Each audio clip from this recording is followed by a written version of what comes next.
1 तारीख की शाम को 9 साल की दलित बच्ची के साथ बलात्कार होता है। मंदिर का शमशान घाट का जो पुजारी है वो बच्ची के साथ घिनौने अपराध करता है। बताया जा रहा है कि बच्ची को जला दिया जाता है, लेकिन अभी तक ये नहीं पता चला कि बच्ची को जिंदा जलाया जाता है या उसको मृत जलाया जाता है। हमारे साथ किरण वालिया मैम हैं, मैं इनसे जानूंगी कि वो आज आई हैं, दिल्ली बंद के समर्थन में आई हैं, बच्ची को न्याय दिलाने के लिए आई हैं, तो वो किस तरह से न्याय चाहती हैं, वो किस तरह से अपनी आवाज़ को सरकार तक पहुंचाएंगी। मैम बहुत बहुत स्वागत है द मूवमेंट में। जनाब, न्याय तो यही है कि वो सारे उनको फांसी होनी चाहिए और उस बिंदु तक इस मुद्दे को जिंदा रखना है, और तब तक उससे पहले हम लोगों को ना थकना है ना आराम करना है। तो यही एक और न्याय क्या होता है, न्यायोचित काम ये होता है कि जितना घिनौना काम हुआ है उसके अनुकूल सज़ा होनी चाहिए, और हुई भी है। तो हर चीज़ को वहाँ तक ले जाने के लिए जनता का संघर्ष रहा। पर इस बार मुझे बहुत दुख होता है कि इलेक्शन का समय होने के वजह से भाजपा ने निर्भया कांड में साथ दिया और केजरीवाल ने साथ दिया, और मगर क्या चुनावी समय ही अनुकूल होगा कोई आवाज़ उठाने के लिए? आज प्रधानमंत्री जिनके तहत तमाम पुलिस आती है, पुलिस की यहाँ पर कोई सुरक्षा भी नहीं है उस औरत के लिए। सबसे पहले जो संवेदनशील व्यक्ति होता है उसकी सुरक्षा करनी पड़ती है, क्योंकि कोई भी आकर अगर उसको किसी भी तरह से शारीरिक चोट पहुँचाते हैं तो ना गवाह रहेगा ना कोई लड़ने वाला रहेगा। इतना भयानक परिणाम हो सकता है। ऐसे घिनौने लोग कुछ भी कर सकते हैं। आप क्या लगता है कि उनके लिए क्या क्या दांव पेच कोर्ट में चले? यहाँ पे कई 100 लड़कियों का मैं जानती हूँ शहर में ये हाल हुआ, मगर जब निर्भया कांड में फांसी लगने का समय था, फांसी लगाने वाले जो होते हैं, जो कि व्यवसाय से फांसी लगाते हैं, वो मिल नहीं रहा था। और फिर मैंने इसके डिटेल में गई कि वहाँ पर तो कई 100 लड़कियों के केस में लोग जिन्होंने ये घिनौना काम किया था 80-80 साल के जेल में बैठे हैं और उनको फांसी नहीं हुई है। ये तो इतना बड़ा माहौल हुआ जिसके वजह से ये फांसी हुई कि कोई ये भी नहीं मालूम, देश में ढूंढ रहे हैं। अखबारों में आ रहा है कि फांसी दे, जो प्रोफेशनल होते हैं व्यावसायिक रूप से फांसी देते हैं। तो ये अगर देश का हाल है, और उन सारों ने तो फांसी लांग ली, उन्होंने क्योंकि फांसी हुई नहीं, इसी कर्मकांड के चक्कर में वो भी जेल में हैं, पर आराम से रोटियां खा रहे हैं जेल की और सब कुछ कर रहे हैं और अपना जीवन वहाँ बिता दिया। तो ये देश की अगर कानून की व्यवस्था है जो कि किसी को डर ही नहीं है, तो ये बहुत ही भयानक है। असली बात मुद्दा ये है, पहले तो ऐसे कांड होने की हिम्मतें क्यों बढ़ती हैं, और फिर उसके लिए कोई तुरंत सज़ा और एकदम फैसला करना वो दिखता नहीं है किसी भी कांड में। तो हम आपके चैनल्स के ज़रिए हर जगह पर ये आवाज़ बुलंद करना चाहते हैं कि इनको तुरंत से तुरंत किस केस को निपटाया जाए। ये लड़ाई बड़े ज़ोर शोर से गरमाइश से जारी रखनी पड़ेगी। मीडिया का हमें साथ मिले, अखबारों का हमारा साथ मिले। अखबारों ने तो खास इस कांड को लिखा भी नहीं। मोदी मीडिया यही है, बेटी पढ़ाओ, बेटी का ये करो वो करो, अब ना होगा महिलाओं पर प्रहार, अब की बार मोदी सरकार। हम तो कहेंगे अब हो रहा है सिर्फ महिलाओं पे प्रहार, क्योंकि अब है मोदी सरकार। मैम मैं हाथरस केस की बात करूंगी। हाथरस केस में अभी भी जो पीड़ित परिवार है वो 150-200 CRPF की कैद में है।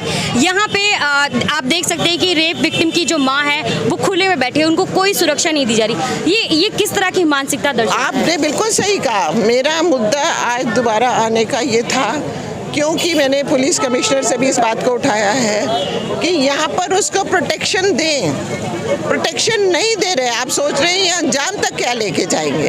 कोई प्रोटेक्शन नहीं है। जिस दिन मैं उनको मिली, उनके साथ 1-1.5 घंटा बैठी हूँ मैं, तो मैं हैरान हूँ। सब तरह के लोग, जान नहीं पहचान नहीं, कौन है कोई पूछने वाला नहीं। एक कॉमन स्टेयरकेस है, जो रास्ता है आने जाने का कई लोगों का, तो कोई प्रोटेक्शन नहीं है। ये तो अगर जिसे कहते हैं ना चश्मुद्दीन या गवाह, उसकी तक प्रोटेक्शन होनी चाहिए। ये तो असली मार खाए हुए हैं, इनकी प्रोटेक्शन नहीं है। मुझे डर है, मैं आपको अपना ट्वीट दिखाऊंगी कि कातिल यही चाहेंगे कि ये लोग जिंदा नहीं रहे, मगर इनकी कोई सुरक्षा नहीं। मैम, जब रेप हुआ था बच्ची के साथ, जब बच्ची को जला दिया गया, बताया जा रहा है कि पीड़ित परिवार को 1.5 दिन हवालात में रखा गया, उन पे दबाव बनाया गया, उनके साथ मारपीट की गई। ये क्यों? मतलब पुलिस वाले पीड़ित परिवार को, क्योंकि वो दलित हैं इसलिए उनको 1.5 दिन रखा गया। ये किस तरह की मानसिकता है? दुर्भाग्यवश जातीय व्यवस्था देखी जाती है कि ये क्यों आज भी। मैं तो साफ कहूँगी कि जो केंद्र सरकार की चुप्पी है, वो जातीय व्यवस्था, उसमें एक बहुत बड़ा मुद्दा है। वो तब भी चुप थे जब हाथरस का मुद्दा था, आज भी चुप हैं।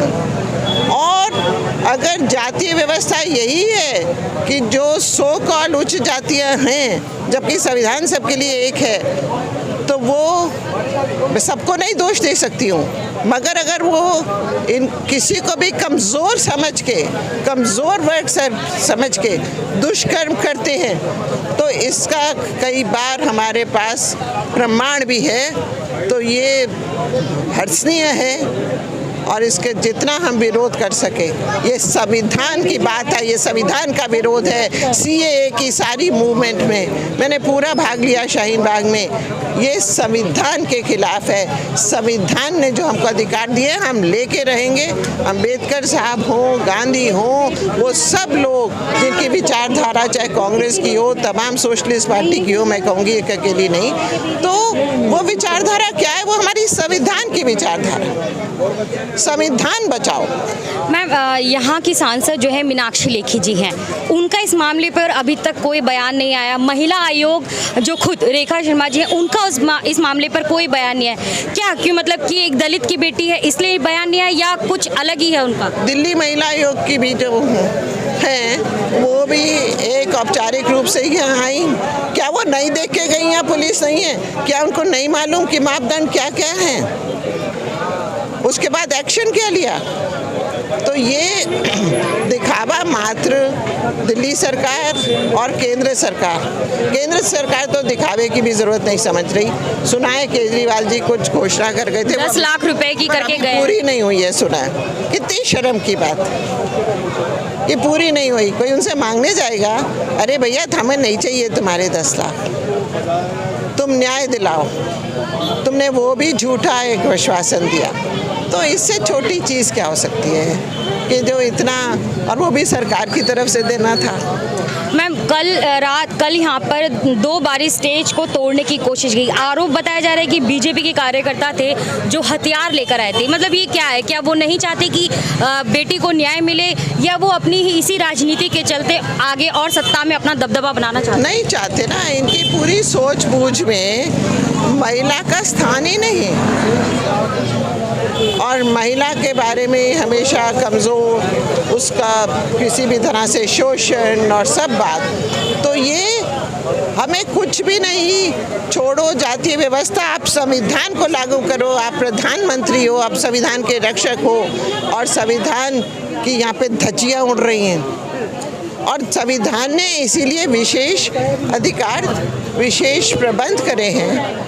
जो लोग पिछड़ा वर्ग है, जिनके साथ छुआछूत की प्रथा रही, उस सारी चीज़ का निवारण करने के लिए, तो निवारण तो आप क्या करेंगे? आप तो इतना बुरा हाल हुआ है। और ये पंडितों ने भी कहीं ना कहीं, इनकी मानसिक सोच क्या है, मैं सो कॉल्ड पंडित, इनको पंडित कहना बहुत गलत बात है, नया शब्द देना पड़ेगा इनको। मैं आपको बता दूं मैम कि कहा जा रहा है कि जो शमशान घाट का पुजारी था, वो वहाँ पे दारू पार्टी की गई, नॉनवेज बनाया गया, उसके सबूत अभी भी हैं। तो ये किस तरह की मानसिकता उसकी दर्शाता है? माँ ने बताया मुझे, और छोड़ो, अपने आंखों से देख के आई कि पहले का खाना खाया हुआ, उसमें अभी भी चिकन बचा हुआ, ये करा हुआ, विस्की सब। तो ये सिर्फ पेशावर पंडित होना कोई मन की धुलाई और सच्चाई को घोषित नहीं करता। ये हमारी स्टूपिड मानसिकता है कि हम सोचे पंडित जी कोई पाँव छू रहा है, कोई कुछ कर रहा है। अरे भाई देखो तो सही वो पंडित क्या है। मैं पंडिताई का वो नहीं कर रही हूँ, मगर इस तरह के लोग पंडित के नाम से शोषण करते हैं तो ये पंडित का नाम ही खराब कर रहे हैं। अच्छे भी होते हैं, मगर इन्होंने ज़रूर ये शो कर दिया कि हम पेशे से कुछ भी हों, मगर हाँ ये हमारी असलियत है। समझ लो वो दानव प्रवृत्ति। ये तो बहुत ही गलत बात है और इसका कोई शब्द नहीं है। जितनी भी भर्त्सना की जाए, पर भर्त्सना करके ख़त्म नहीं करना मामला। इसको न्याय दिलाना है इस परिवार को। परिवार बहुत ही संवेदनशील स्थिति में है। मैम मेरा एक सवाल, आज वकील सीमा कुशवाहा जी आई थी जिन्होंने निर्भया का केस लगा, हाथरस के लिए वो गई। वो कहती है कि ये मामला जाति से बहुत ज़्यादा है, क्योंकि दलित जाति से आते पुलिस वालों ने जिस तरह से पीड़ित परिवार के साथ किया गया। तो क्या आप भी इसको उसी तरीके से देखती हैं? ज़रूर देखती हूँ कि खासकर जो केंद्रीय सरकार और उनके तहत जो पुलिस है, तो ये और क्या दर्शाता है। आप खिलाड़ी जो लड़कियां आई, हमारा भी सर ऊंचा करा, उन्होंने पदक लाई, सब कुछ करा, उनकी तो बढ़ाई कर रहे हैं। और यहाँ पे एक बच्ची जो बहुत बड़ी खिलाड़ी बन सकती थी, आपने उस फूल को उस सीधे निचोड़ के रख दिया। ये नहीं स्वीकार होगा। मैम वही मैं आपने खिलाड़ियों की बात की, वंदना कटारिया जिन्होंने ओलंपिक में पहली भारतीय खिलाड़ी बनी जिन्होंने हैट्रिक मारी, उसको भी गालियां दी गई। उसके उत्तराखंड में जाके वहाँ पे सवर्ण जाति के लोगों ने उसके घर के आगे पटाखे फोड़े, उनको जाति सूचक शब्द बोले, कहा कि आप दलितों की वजह से आज हम ओलंपिक नहीं जीत पाए। मतलब ये किस तरह की मानसिकता है कि हर बार दलितों को ही गुनहगार कटघरे में खड़ा कर दिया जाता है? ये कानून के मुताबिक बहुत बड़ी बात उन्होंने जो कही है, निंदनीय, तो ये खरी नहीं उतरती। मगर आप किस किस वाक्य पे यहाँ पर लड़ेंगे और रोएंगे। ये जातीय व्यवस्था आधुनिक समाज की, आधुनिक या किसी भी समय के समाज की एक घिनौना प्रतीक है। इसको तो संविधान ने ख़त्म कर दिया, बल्कि उनको विशेष अधिकार दिए संविधान निर्माताओं ने, जो आप पीड़ित रहे इसलिए आपको हम विशेष अधिकार दे रहे हैं। चाहे वो विश्वविद्यालयों में एडमिशन हो, चाहे कई नौकरियों में हो, इनका बस चले तो उसको भी ख़त्म कर दें। तो संविधान बचाना है और जाहिर है कि ये जहरीली सोच जिंदा है। मेरा एक आखिरी सवाल, मोदी सरकार ने अभी जो किया है, उन्होंने 27 ओबीसी अनुसूचित जाति के मंत्रियों को अपनी इसमें नए मंत्रिमंडल में शपथ दिलाई। 12 कहा जा रहा है कि 12 तारीख को पार्लियामेंट का घेराव होगा। आप किस तरह से चाहती हैं कि बच्ची को न्याय मिले? आप क्या मोदी सरकार के आगे, आप प्रशासन से क्या मांग करती हैं? आप प्रशासन से मांगते हैं कि अपने जो नशे से उतरे। अभी तक तो उनको कोई होश भी नहीं है कि ऐसी घटना घटी है राजधानी में। और आपको पता है कि अजीब मंत्री आज क्या वायरल हो रहा है। वो मंत्री ने कहा, एक महिला मंत्री का इंटरव्यू आप जैसे युवा लड़की ले रही थी, तो उसने कहा कि जो पूरी हमारी व्यवस्था हुई है कोविड को संभालने में, उसके मुद्दे को देखने में, वो अगर उस समय राहुल गांधी सड़कों पे होते ना तो ऐसे ना होती। इसका मतलब उसने अपने ही प्रधानमंत्री को नकार दिया कि उनसे तो कुछ हो नहीं रहा। तो अगर तब ये होते, सड़कों पे होते, तो ये बच जाते शायद। वहीं हेमा मालिनी जी कहती हैं, जब उनसे ये सवाल पूछा गया इस केस के बारे में, तो वो सीधा कह देते कि आप ओम बिरला जी से पूछिए। मतलब उनसे सवाल ना करके हम सीधा ओम बिरला जी से पूछे। क्यों? मुद्दे ही नहीं पता। असली तो ये हालत भी है, मुद्दों में रुचि कहाँ है। खैर वो तो ऐसे बहुत से महिलाएं हो सकती हैं, मगर मुद्दा तो समझें भैया, हर कोई समझे। एक सेकंड के लिए हम सोचें कि हमारी बेटी के साथ ऐसे हुआ हो तो क्या होगा, तो रोंगटे खड़े हो जाएंगे। पर सोचे तो सही, हर इंसान अपना है, इंसानियत चाहिए। नहीं तो ये आप कितनी उम्र लड़ेंगे इसके लिए? हमारे भारत का सर झुक जाता है।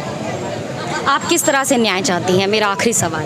एकदम मामला अपनी आखिरी बिंदु तक लड़ा जाए और न्याय मिले, यानी कि वो लोग अंदर हों और उनको कड़ी से कड़ी सज़ा हो और फांसी हो, जो कि है ऐसे घिनौने काम के लिए संविधान में। आप भी फांसी की मांग करती हैं? बिल्कुल करती हूँ। अगर जब भी जैसे ये एस्टैब्लिश हो जाएगा, हुआ तो कुछ है ही ना, वो तो खेलती खालती बच्ची गई थी। कहा जा रहा था कि उसको रही थी। उल्टा जलाया गया ताकि उसका प्राइवेट पार्ट जल्दी जले, जिससे सबूत वो उन्होंने उनको बहकाया कि देखो इसको करंट लग गया, और अगर आप चाहते हैं कि इसके जो पोस्टमार्टम होगा और ये होगा वो होगा तो इसके प्राइवेट पार्ट से सब वो निकालेंगे, ये सब करेंगे, बड़ी घिनौनी बातें करेंगे, तो इसको जला देना ही सही है। ऐसा वक्तव्य अखबारों में छप चुका है और उसका किसी ने ये नहीं करा, मगर उनकी माँ भी बता रही हैं कि ऐसे जब हमको बोला कि तुम भी लकड़ी रख दो तो उन्होंने नहीं रखी, अंदर से सोचा मैं कैसे रख दूँ, और वहाँ घूमी देखी क्या क्या हुआ है।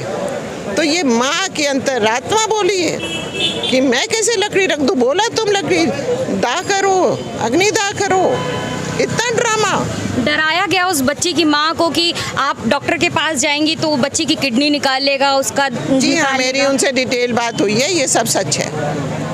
तो फिर बहुत ही सूझबूझ के साथ निकलने की कोशिश करी, पर समाज भी अंधा नहीं है, और फिर आप और हम सब मिलकर हमारा जो दायित्व बनता है, जिससे एक एक बंदा अपना दायित्व समझेगा, जाति कोई भी हो, हर कोई सोचेगा इंसानियत, हर कोई सोचे ये बेटी मेरी भी हो सकती है, तो न्याय मिलेगा।